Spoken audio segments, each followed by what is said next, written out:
اعوذ باللہ من الشیطان الرجیم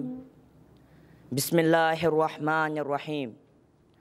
خذوا ما آتیناکم بقوۃ واذکروا ما فیہ لعلکم تتقون۔ میرے ذی وقار صدر مجلس اور میرا ہم مکتب ساتھیوں، السلام علیکم۔ جس درد کو مجھے قالب الفاظ میں بیان کرنے کا موقع ملا ہے وہ ہے استحکام پاکستان اور ہماری ذمہ داریاں۔ میں اپنے موضوع کی طرف بڑھنے سے قبل مشکور و ممنون ہوں انتظامیہ کا کہ جنہوں نے مجھ حقیر کو مجمع المدارس تعلیم الکتاب والحکمہ کی نمائندگی میں اس خوبصورت گلدستے میں انتخاب ہونے کی سعادت بخشی۔ میری پہچان پاکستان، میرا ایمان پاکستان، میری آن پاکستان، میرا سائبان پاکستان، میری عزت اسی سے ہے، میرا عنوان پاکستان،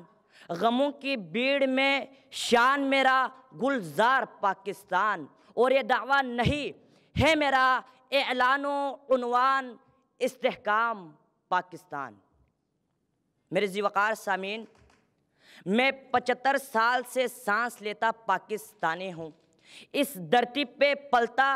پروان چڑھتا کھیلتا ہنستا اور روتا پاکستانی ہوں، اس وطن کی عزت کا اور اس قوم کی غیرت کا محافظ پاکستانی ہوں، اس سرزمین پاک کا ماضی حال اور مستقبل پاکستانی ہوں۔ لیکن آج جس کرب و درد سے بری داستان کو زباں پہ لانے لگا ہوں، کیا کہوں کہ دل کے پھپھولوں کو سینے کے داغ سے جلانے لگا ہوں، بکھرے ہوئے سمندر کو خشکی پہ لانے لگا ہوں، اور جن صداؤں سے اس حال کے در و دیوار ہلانے لگا ہوں، یہ فریاد اور ندا صرف میری نہیں بلکہ اس قوم کے ہر فرد کی پکار ہے کہ وہ مملکت پاکستان جو ترجمہ تھی لا الہ کی، ہزار جانوں کے بہتے لہو کی، یتیم بچوں کی اور بیوہ خواتین کی۔ مگر افسوس، عالی وقار افسوس کہ معرض وجود میں آنے کے بعد سے ہی انتشار و تفرقہ کی بین چڑھا دیا گیا، اسلام کا ڈنڈورا پیٹ کر جمہوریت کی آمہ جگہ بنا دیا گیا، اسلامی تہذیب کا اعلان کر کے گلے میں مغربی تہذیب میں بسا دیا گیا، آزادی کا اعلان کر کے گلے میں غلامی کا زنجیر سجا دیا گیا، ہمارے تعلیمی اداروں کو فساد کا مرکز بنا دیا گیا، ہمارے قانونی اداروں کو جرائم کا محور بنا دیا گیا، ہمیں آپس میں وحدت کے بجائے شیعہ سنی اور ایسی ہزار ٹولیوں میں تقسیم کر دیا گیا، ہمارے ناموس کی عزت مجروح اور ہمارے قوم کی غیرت کو پائمال کر دیا گیا۔ ایسے میں ہمیں یہ اعلان کرنا ہوگا کہ اٹھا رہا ہے جو فتنے میری زمینوں میں، وہ سانپ ہم نے ہی پالا ہے آستینوں میں، کسی کو فکر نہیں قوم کے مسائل کی، ریا کی جنگ ہے بس حاشیہ نشینوں میں، ریا کی جنگ ہے بس حاشیہ نشینوں میں۔ جناب والا، آخر اس مملکت خداداد پاکستان کے استحکام کے لیے ہماری ذمہ داری کیا ہے؟ آج ہمیں سر منبر تقریر کرنے سے آگے بڑھ کر علاج غم بھی کرنا ہوگا، غلامی کی زنجیروں کو توڑ کر اس معاشرے میں آزادی کے تلاطم خیز موجیں پیدا کرنا ہوگا، اسلام کا نعرہ لگا کر اسلامی حکومت کو نافذ کرنا ہوگا، اور بے بانگ دہل یہ اعلان کرنا ہوگا کہ ہماری سیاست بھی الہی ہو، نظام بھی الہی ہو، حاکم بھی الہی ہو اور حکومت بھی الہی ہو، اور صرف اسی سے استحکام پاکستان ممکن ہے کہ ہمارے وطن کا ذرہ ذرہ اور اس حال میں بیٹھا ہوا ہر فرد یہ گواہی دے کہ پاکستان کا مطلب کیا۔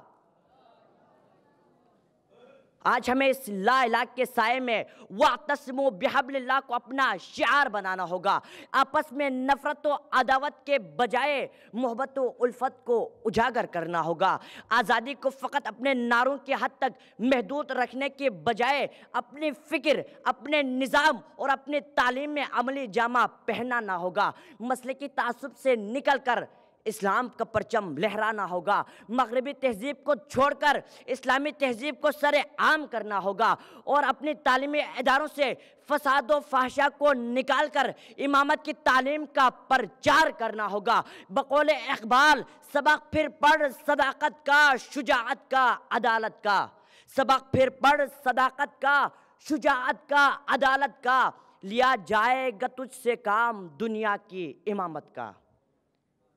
میرے سامعین ذی وقار، میرا ہم وطن ساتھیوں، مجھے خوشی ہے کہ اس حال میں بیٹھا ہوا ہر فرد، ہر نوجوان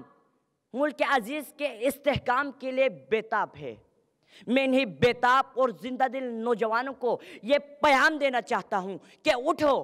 اٹھو، مجھے اپنی نوجوان نسل میں وہ شعلہ مہتاب دکھائی دیتا ہے کہ جو اپنے ہی کرنوں سے اس ملک میں پھیلے ہوئے ابتری اور فساد و فحشا کا ملیہ میٹ کر سکتا ہے، اور اس ملک میں اسلامی انقلاب کی نوید بن سکتا ہے، کیونکہ یہ ہمارا اعلان ہے کہ جب ہمارا قافلہ عزم و یقین سے نکلے گا، جہاں سے چاہیں رستہ وہیں سے نکلے گا، وطن کی مٹی مجھے ایڑیا رگڑنے دے، مجھے یقین ہے کہ چشمہ یہی سے نکلے گا، مجھے یقین ہے کہ چشمہ یہی سے نکلے گا۔ آپ کے سماعتوں کو بہت بہت شکریہ۔